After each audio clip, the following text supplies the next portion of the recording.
Hello दोस्तों, नमस्ते, प्रणाम। स्वागत करती हूँ सभी के चैनल पे। तो आप लोग सबके चैनल पर जाके विजिट करना और सबको फुल सपोर्ट करना।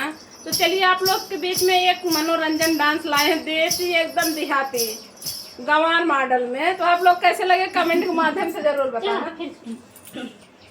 सोना या चांदी के हमारी साड़ियाँ पीतल कई दिहला है राजा जी हो, पीतल कई दिहला है राजा जी हो, पीतल कई दिहला है राजा जी हो।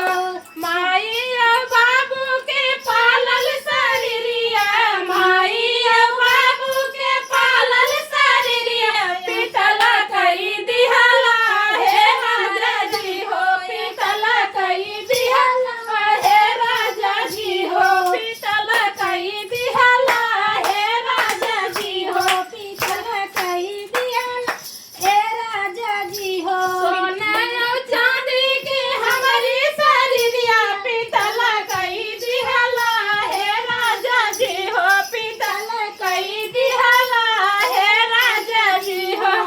चाचा और चाची के पालल शरीरिया, चाचा और चाची के पालल शरीरिया पीतल कई दिहला है राजा जी हो, पीतल कई दिहला है राजा जी हो। सोना और चांदी के हमारी शरीरिया पीतल कई दिहला है राजा जी हो, पीतल कई दिहला